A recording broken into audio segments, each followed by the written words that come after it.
first became interested in the 240Z when I played that arcade game, One Gun Midnight, and watching the anime series. Ever since then, I've been fixated on it. I went home and started looking on Craigslist and eBay and searching for a 240Z. My name is Kevin, and I drive a 1970 240Z. I'd say it was when the first Fast and Furious movie came out. I was really interested in it. Back then, I was interested in like some racing games as well, like Need for Speed, Gran Turismo, and that's what really kind of sparked my interest in being an automotive enthusiast.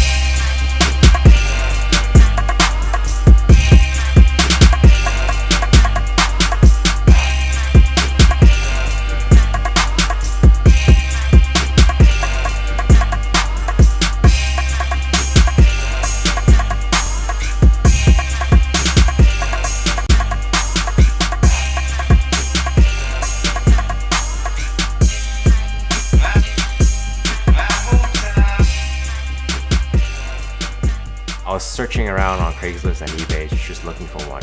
And I found one. It was a red one. It looked perfect to me. We drove out about an hour and a half to Wildomore to pick it up. The next 2 days later, I started working on the body work after I had my plan sorted out. At that time, I wasn't experienced with the S30 chassis. I didn't know anything about the rust problems that I would have. I went in basically blind. I started working on body work and I found out that there was a lot of rust. It wasn't just ordinary surface rust. It was more cancerous. I had to basically, take out the whole frame part and replace a lot of parts. It ended up becoming an expensive list. At that point, I made a hard decision and just decided to sell it and just gave up on the 240Z project.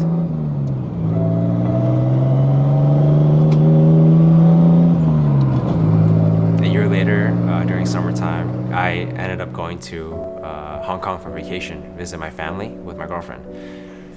I promised her then that I wouldn't look up cars or anything in particular to that, but 2 weeks into our vacation, one morning I just woke up really early, decided to go online and look up on eBay. I found this 1970 240Z. It had a pearl white coat to it. It was lowered on ABOC lowering springs. It had matching numbers for the engine, Mikuni carburetors, and I just blew my mind. I just hopped back onto the 240Z project even though I promised my girl I wouldn't.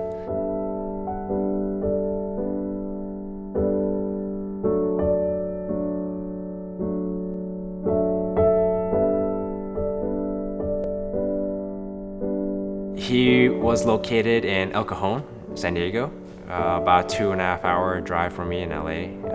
But the problem is I was only 2 weeks into my vacation and I had a few more weeks to go. So I contacted the buyer right away.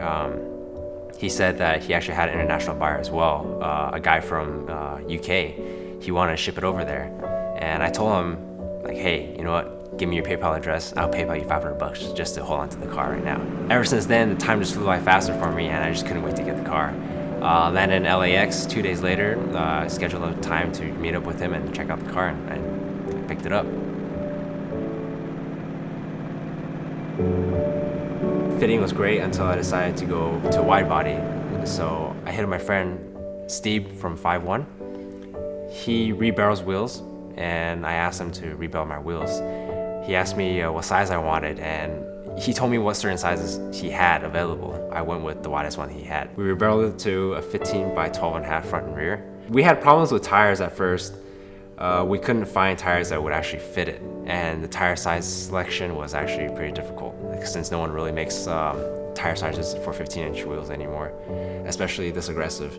I hit up my friend Ken from 88 Rotors and he sold me a set of these Hoosier tires, which are 245 50-15. The problem is that these are slicks, so they're not really street legal.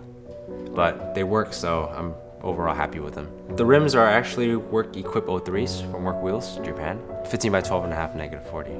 I upgraded all the suspension work with Techno Toy Tuning suspension. It has the full coilover system with tie rods and camber plates. The motor I'm running on my car right now is an L28 swap from 280ZX Turbo. It's a P90 head with an F54 block. I'm actually running a rare HKS twin turbo manifold. My mechanic, Ivan from LiL Man Motorworks, he actually fabricated for me for it to work on the left-hand drive 240Zs. The build behind this car was to copy the Double Z in the game. At first, I had everything basically similar to it, besides the wheels and the paint color. But then I thought, you know what? I gotta add in my own taste to it, you know, so the car changed over time. I like it where it's at right now.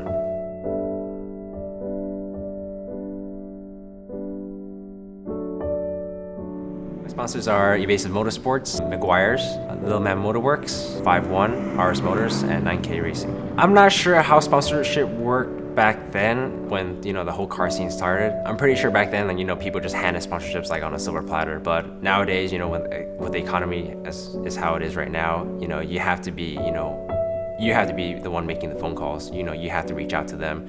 And, you know, it's a company, you know, you have to reach out and, you know, tell them, hey, you know what, let's partnership. You know, I can, you know, help you with this, you know, but if you can help me out with giving me some of these parts, you know. Not a lot of companies give out, you know, full sponsorships anymore. The advice I give you to get sponsorships is to go to events, you know, see how the public sees and views your car, and, you know, kind of get a gist of it. But, you know, most importantly, you got to build the car for yourself. You know, it's your passion that you're building it for. Make sure it kind of stands out from, you know, the other cars. Once that happens, you know, just, you know, reach out to the companies that you want to get sponsored by. You know, the worst they can say is no. So, but it doesn't mean you can't try again in the future.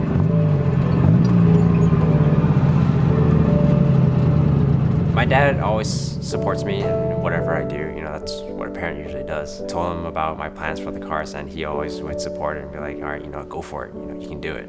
And, you know, it's that motivation, you know, that keeps me going. I don't think I'm ever gonna sell my car.